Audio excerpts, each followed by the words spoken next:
Hey guys, this is Chris from DS6 Machina, and I'm with Dave from Rampant Wolf Games. and we are going deep with thematic games, deeply thematic games.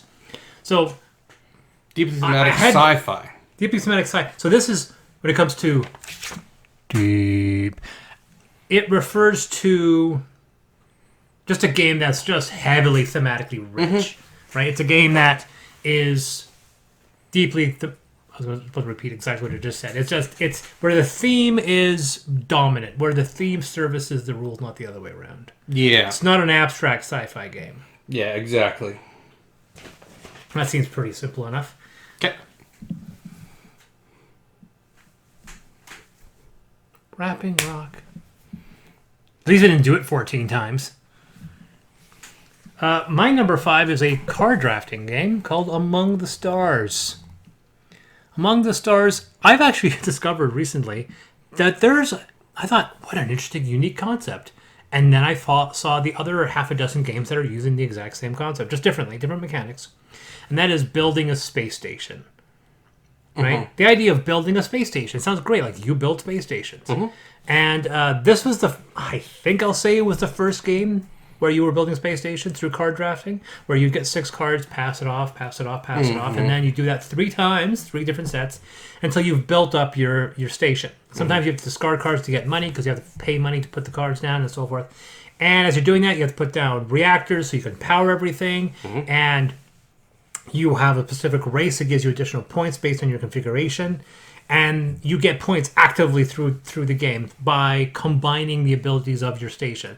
Maybe you want to go full military. Sometimes you want to go full peace. And everyone's doing it. I've never played it. There is a little bit of hate drafting because people can see and going, oh, I can see you have a lot of red. So you want a lot of red. I'm not going to let you have this red. Right? So, and what's funny though is that I've only played with one person who hate drafted. And they didn't win the game. But I love sci-fi. But at the end of the day, you are building a space station. This is a station that's been built and serves that kind of purpose. And there is another game called Orbital, which I just got and just played like last month. Not even last, was it 3-4 weeks ago? And it uses tiles, but it does a similar, I wouldn't say it's not a draft, but it's almost like someone combined Among the Stars with Galaxy Trucker. with a tetrahedral game like Cottage Garden or Feast for Odin, right? Where there's an arrangement of different shaped tiles, and then you get them and the arrangement shifts, so the other person gets a slightly different arrangement. But it uses triangles, so you build.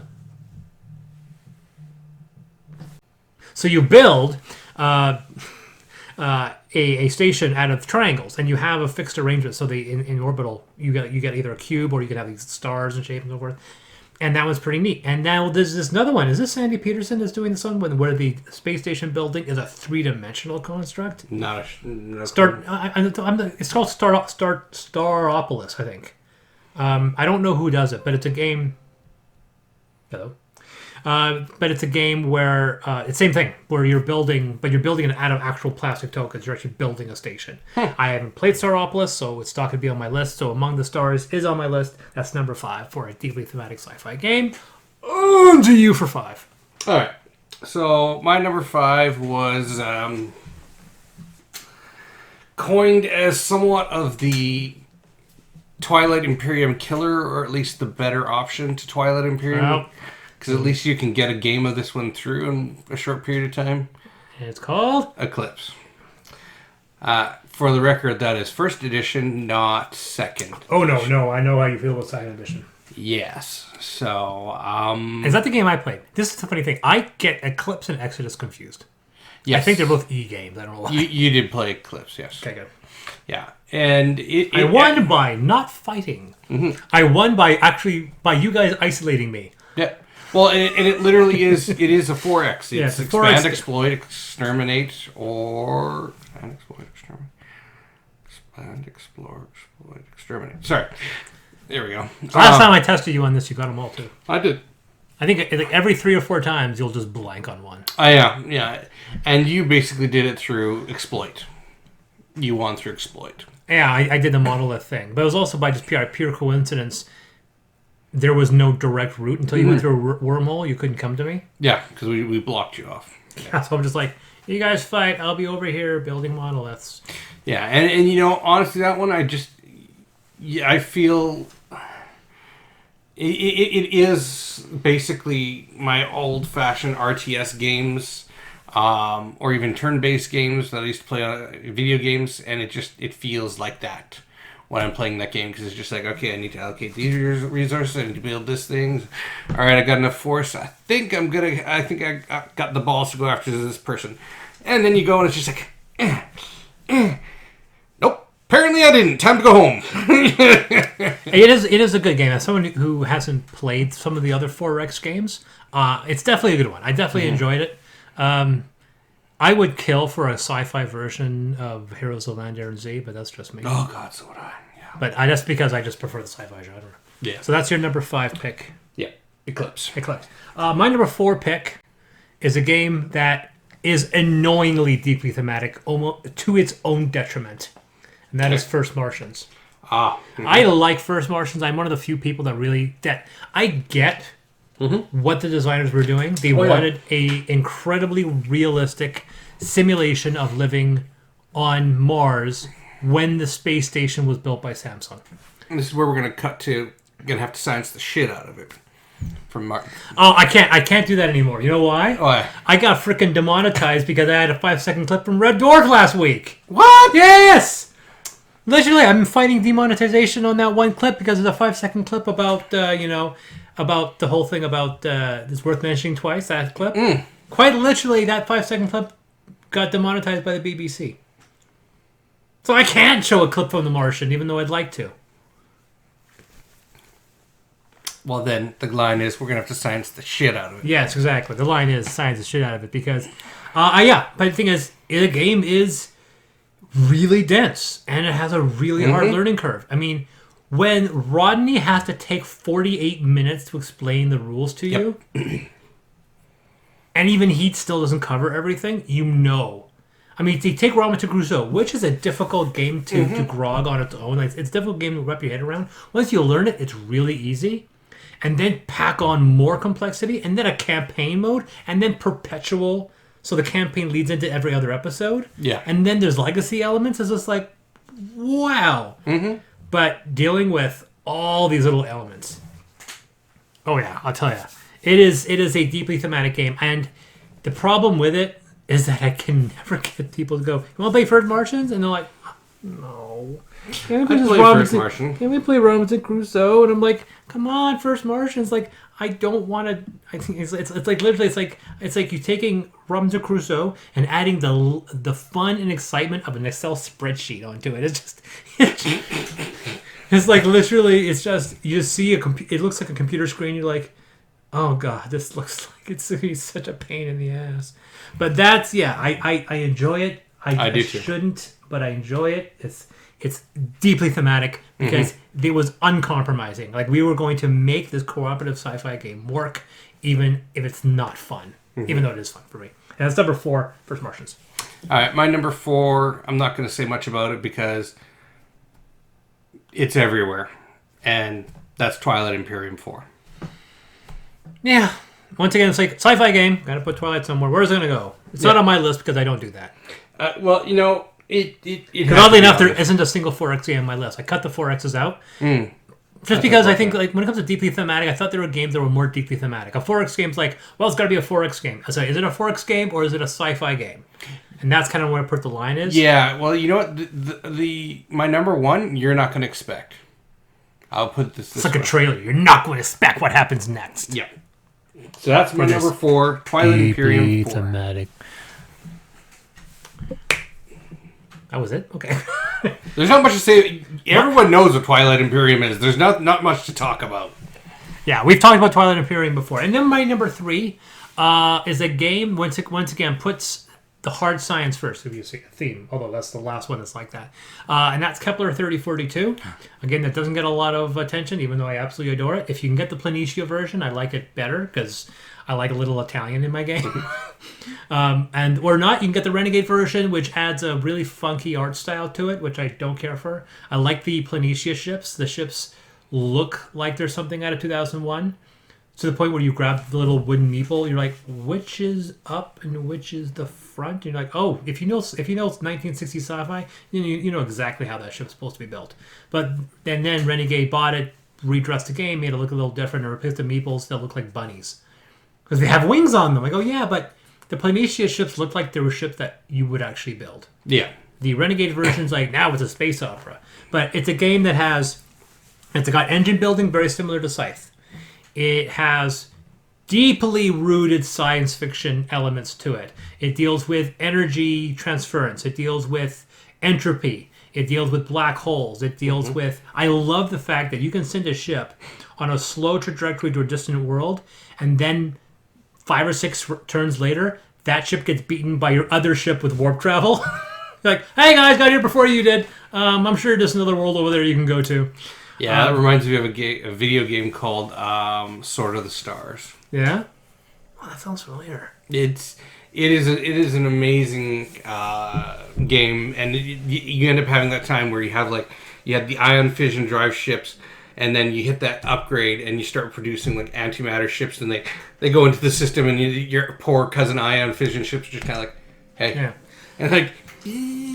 I love that there's no take that in Kepler. I love the fact that whoever decides to explore the local system is definitely going to get more points for the local systems. But then the other player's like, well, fine, I'll go to the long distance star systems and I'll get more points for going up there. It'll take a lot longer to get there. I love the fact that there is a naturally explainable catch-up mechanic. So if somebody invents warp travel, it's not technology that you can keep from the other players.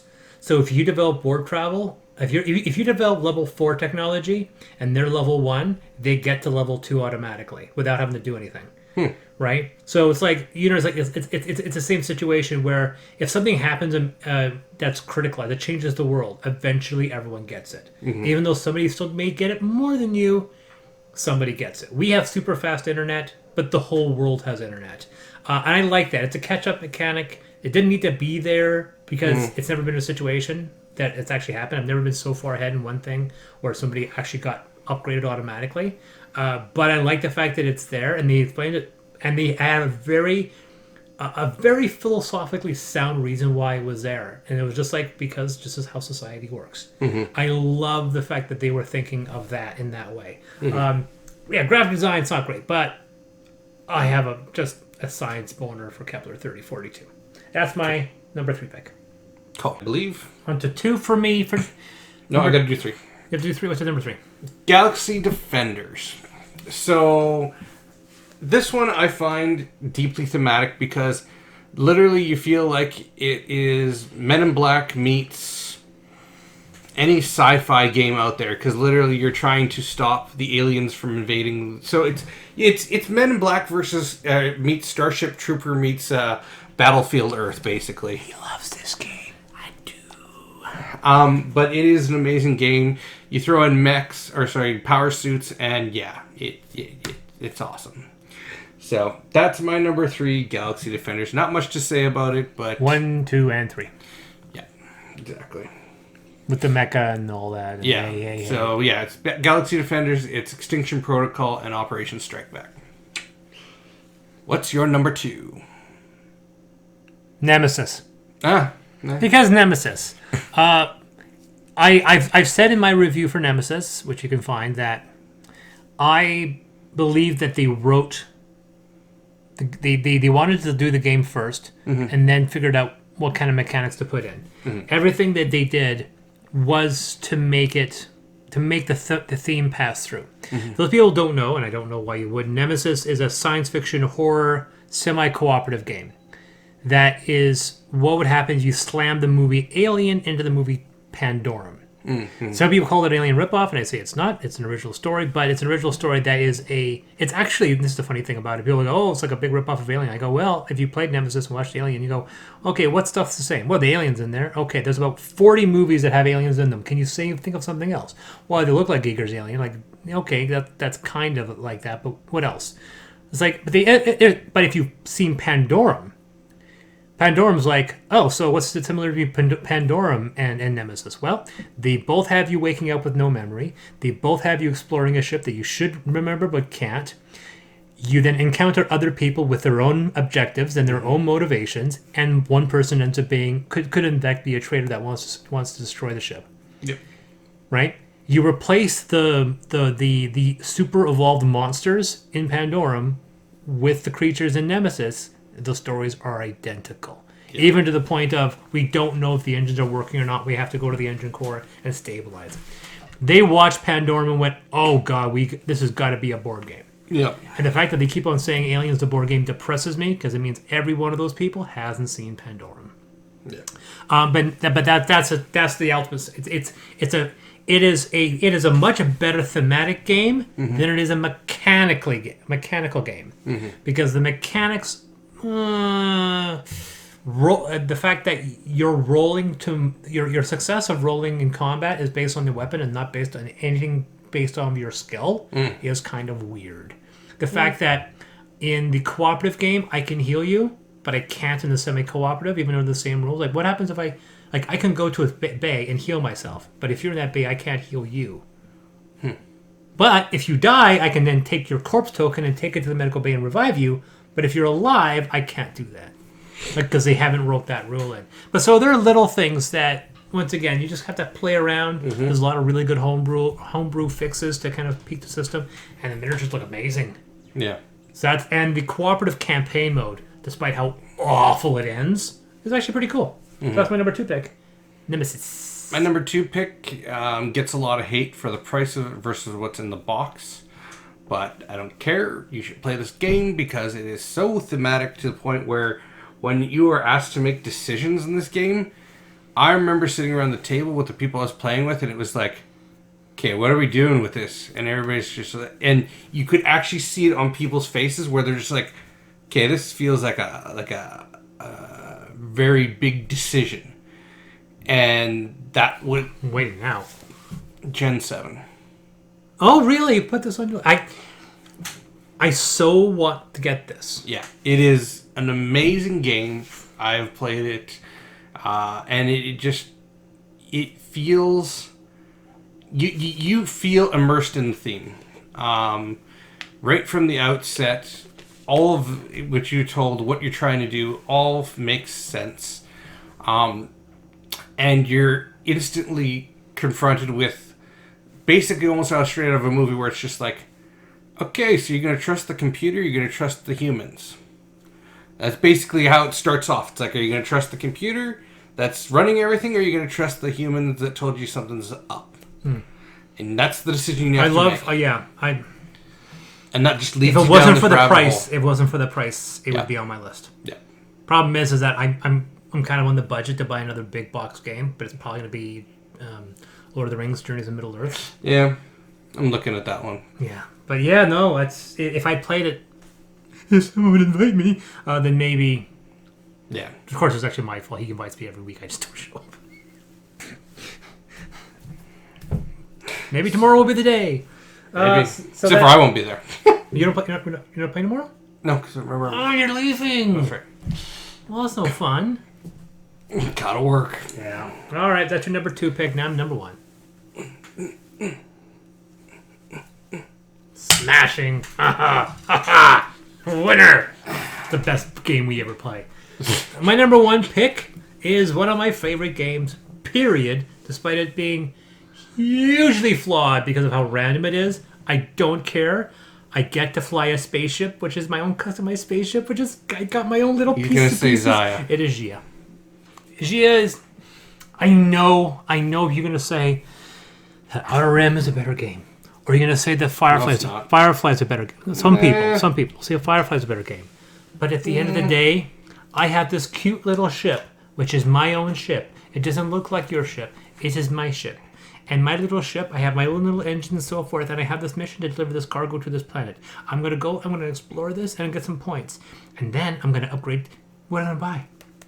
I think I'm going to buy this ship today. And I'm going to buy this ship, and this is my new ship, and I have a story with this new ship. And my ship has has wool carpeting, and it has an 8-track sound system, because that's what it says in the little rules. And the only thing missing from the game is just more story. And they say that it's a sandbox game, so you make your own story. But I've never played Gia and ended early. I played numerous times and go, honey, we can finish. And by the way, I don't play with him. Honey, we got to 5 points. We can end now. And she's like, no, we keep playing. And then we'll play to the next strat, which is 10 points. And she's like, no, we'll keep playing. And we get to 25, and we get finally to the end of the points tracker. And we will have played for three or so hours. And she's like, let's keep going. And we'll just keep playing. And I know why she keeps playing. She wants to win. She wants, literally, I will be ahead of her for all the way until the end of the game. And then she'll do a few things, and then the last round, she'll just get close to tying me, and she'll okay, I'm good now. But she enjoys the process of exploring and doing missions and upgrading and getting points so much, you completely forget about time. I think Gia is, there's randomness in rolling. You roll your dice and go, oh, look at that, I rolled a 2 for movement. It happens. Mm-hmm. But despite the fact that the die rolling is such a random effect, I can't help but love this game. And that is Gia. Please do an expansion. Dude, you're so well talented. I love the expansion you did make. We badly need a great big box expansion. No, I just want a story-based expansion. I want something that there's an event. There's some really neat events that do pop up. Like the race is not a great event, but when the comet shows up, that just steamrolls through the entire freaking map. Like ours took out the kiln and just kept on going, and it just plowed through another world and just like, well, that was destructive. It was fun. But anyway, that's my number one pick, Gia. All right. My number one pick, a lot of people probably have never heard of, and that's Sad. And the game is called Sad. And that is Jeff Siadek's Battle Stations. Now, see, you've never heard of it. This is an old game, but he's re-released it recently. You have no idea what I'm talking about. Wait. What's the game called? Battle Stations. Okay. I know Battle Stations, but the way you said it was like... Jeff Siadek's. I thought that was the whole name of the game. I'm like, are we talking about Battle Stations? Yeah, we're talking about Battle Stations. Okay. That game I know. I haven't played it, but I do know it, yes. Yeah. So that one, this game deserves more love, because literally it is everything you want to do in an RPG sci-fi, you can do with this game. Yeah. And they've actually now just kickstarted and completed the Dirt Side expansion. So basically, now you can do missions on planets as well. So it's not just build your ships and do missions and have custom modules and all this other stuff. It's you can do anything you can think of, you can do in this game. To the point, even when I asked Jeff the other day about it during a live cast that he was doing, I said, can I pair drop like a tank in this new game? Like 18? Yeah, exactly. Just he's just like, well, yeah, you can. Like, sure, why not? He's just like, you just gotta, as he frantically writes down notes. Gotta add those rules. But yeah, so it basically, and the community behind it is so huge. I would love to see one of the games played at some of the conventions they go to, but no, isn't there? I'm not confusing this. There's no controversy about this game, is there? No. Okay, because I could have sworn that there was some issue with like delayed, or it had a long development time or something. No. I must be thinking of the very famous PC game Battleship, or Carrier. There's a very famous, I think so, yeah, vaporware game. Yeah.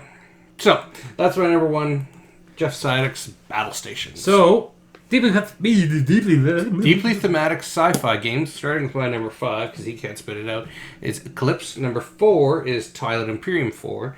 Number 3 is Galaxy Defenders. Number 2 is Gen 7, and number 1 is Battle Stations. My number 5 is Among the Stars. We didn't have a single. Nope. Wow. Technical to be at 2. Among the Stars. Number 4, First Martians. Number 3, Kepler 3042. Number 2, Nemesis. Number 1, Gia. What was your list again? Because I think this is one of those lists where I'm like, I want to play every one of these games again. It was Eclipse, Twilight Imperium 4, Galaxy Defenders, Gen 7, and Battle Stations. I want to play Gen 7 and Battle Stations. Yeah. I could play all my other games again right now. So I have been, and he has been. And remember, the rules are just a suggestion. Play the game how you want to play it. As long as it's sci-fi.